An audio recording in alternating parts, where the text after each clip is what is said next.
ദുബായിൽ നിന്ന് അങ്ങനെ കൊച്ചി എത്തിയിരിക്കുകയാണ്. ഇവിടെ എത്തിയപ്പോൾ ഞാൻ മികച്ചൊരു കാര്യം എക്സ്പീരിയൻസ് ചെയ്തിരിക്കുകയാണ് ഗൈസ്. അതായത് കൊച്ചിൻ എയർപോർട്ടിൽ നമ്മുടെ കസ്റ്റംസ് ഓഫീസർമാരുണ്ടല്ലോ, അവർ ഫ്ലൈറ്റ് ഇറങ്ങി വരുന്ന ആളുകളിൽ നിന്ന് വളരെ സെലക്റ്റീവായിട്ട്, അതായത് ഒറ്റയ്ക്ക് വരുന്ന ആൺപിള്ളേരെ, പ്രത്യേകിച്ച് ടാറ്റു, അതേപോലെ കുറച്ചിങ്ങനെ ഡ്രസ്സിങ് യോയോ ഉള്ളവരും പിന്നെ കുറച്ച് താടി വെച്ചവരൊക്കെയാണെന്നുണ്ടെങ്കിൽ ചുമ്മാ പിടിച്ച് ബാഗ് എടുത്തിട്ട് ഇവിടെ ചെക്ക് ചെയ്തിട്ട് പോകുമെന്ന് പറയും. ഓക്കെ, അവരുടെ എന്താണ് പ്രൊസീജിയറാണ്, അവരുടെ ജോബിൻ്റെ ഭാഗമാണ്.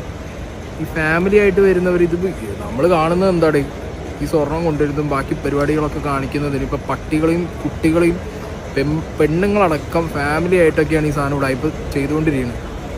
ഇതൊരുമാതിരി ഭയങ്കര അറഗൻസ്. ബാഗ് ഇവിടെ വെച്ചിട്ട് പോകും, എന്തോ അയാളുടെയൊക്കെ അച്ഛൻ്റെ വീട്ടിൽ നിന്ന് സാധനം അടിച്ചു മാറ്റി പോരുന്ന മാതിരിയുള്ള ഡയലോഗാണ് ഇവിടെയുള്ള ഓഫീസർമാർ. പിന്നെ ഇങ്ങനെയുള്ളവരൊക്കെ കാണുമ്പോഴല്ലോ സത്യം പറഞ്ഞു കഴിഞ്ഞാൽ കൊടുക്കാൻ